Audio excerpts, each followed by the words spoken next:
Ինչ ծրագրեր են իրականացնում ձեր ՀԿ-ները կոնկրետ սահմանամերձ գոտիների բնակիչների համար։ Մենք հիմնականում աշխատում ենք Տավուշի սահմանային գյուղերում, սահմանապահ գյուղերում եւ հիմնականում զբաղվում ենք գյուղատնտեսական զարգացման ծրագրերով։ Ավելի մասնագիտացված ենք ջերմոցային տնտեսությունների մշակման զարգացման ծրագրերով եւ մեղվապահության զարգացման ծրագրերով։ Ինչպես նաեւ ունենք որոշակի ծրագրեր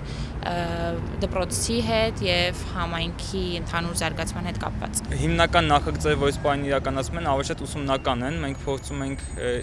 հասկանալը, որ երեխաներն են վաղը իրենց գյուղ պահողը եւ գյուղ զարգացնողը, փորձում ենք հիմա իրենց համար հնարավորինս շատ հնարավորություններ ընձեռնել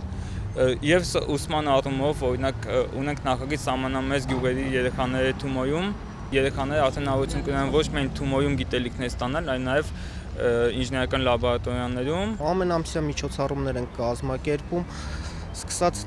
տեխնիկային ներկայացումներից, Թումանյանի անվան տեխնիկային թատրոնն է գալիս ներկայացումներ տալի, տարբեր խմբակներ, փոքր տեխնիկայիններ,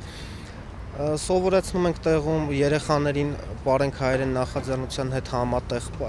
ազգային պարեր, երգեր, կազմակերպում սպորտլանդիաներ, փորձում աշխուժացնել կյանքը սահմանամերձ գյուղերում։ Մշակույթը մի տեսակ անտեսված էր ու հենց գյուղացիների հետ զրուցելուց հասկացանք մի բան, որ ամենակարևոր խնդիրը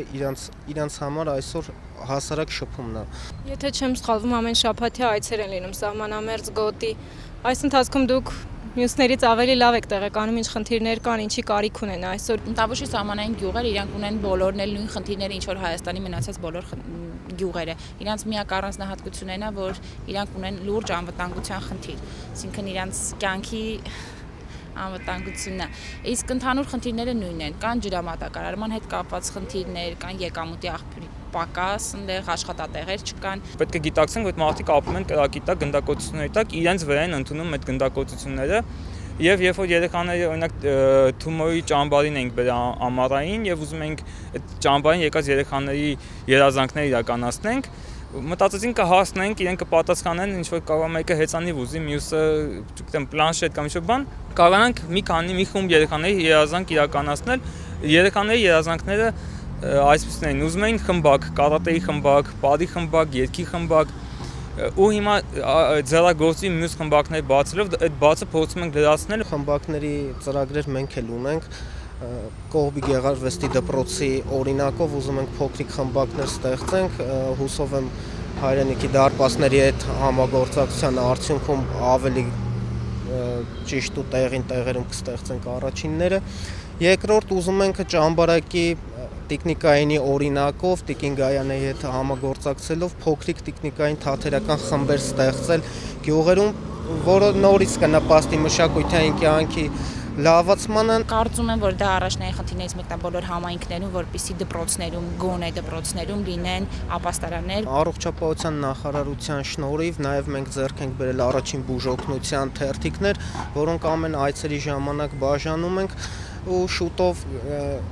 նախաձեռնությունը ամեն այցի ժամանակ նաև փոքրիկ դասընթացներ կանի առաջին բուժօգնության հարցում, որը ելի ամենակարևոր խնդիրներից մեկն է, կարծում եմ։ Պաշտպանության նախարարությունը մշտապես հորդորում է զերծ մնալ ավելորդ մեկնաբանություններից, ավելորդ լուսաբանումներից դուք որպես այնտեղ հաճախակի լինող մարդիկ ինչ խորհուրդ կտաք։ Հաճախ զանգում են գյուղացիներին եւ ինչ որ տվյալներ են իմանում, բայց դուք եք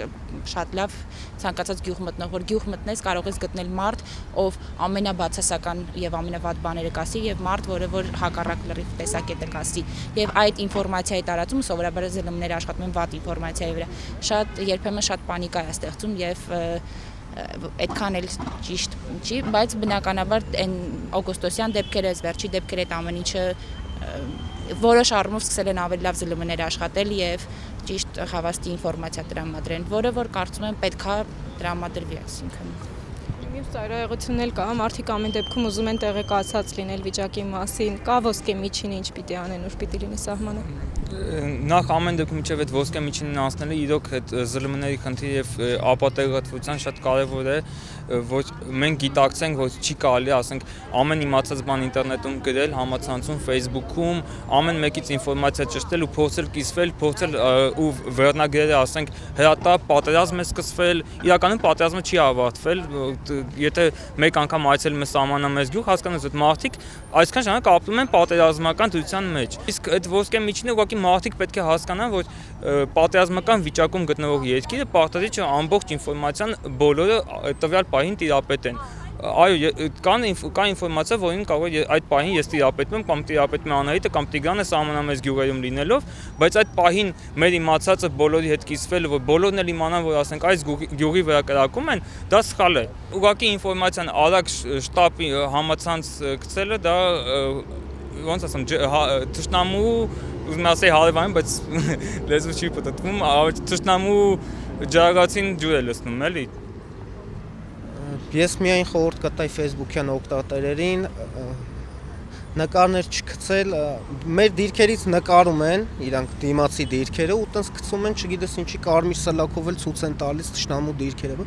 Նույնն է ինչ որ ռազմետքի գործը անես, գաս այս կողմից նայես այն կողմ, տենաս ինչ կա, ինչ չկա։ Մի խնդրանք առաջարկ մեր հայրենակիցներին, որ եթե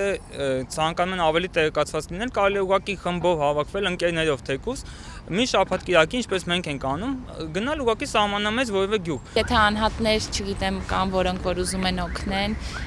մի քիչ դժվար է ասել մեզ միացեք կամ որպես այդպեսին եթե հետաքրքիր մտքեր կան, բան կարող ենք համագործակցել, բայց ես ավելի կնախընտրեի, որպեսզի Հայաստանում մի նման հետաքրքիր կոնցեպտ ունեն, որը շատ կուզենայի որ աշխատեր, որ ամեն անհատ տարբեր կազմակերպություններում է աշխատում, հա, ֆիրմաներում։ Շատ գովելի կլներ, եթե իրանք իրանց ամեն մի ֆիրման ինչ որ մի գյուղում վերցներ իր վրա նույնը, չգիտեմ, ինչ որ խմբակի մասնագետի ամսական վճարը, որը որ նես չի որ մեծ գումար է կազմում։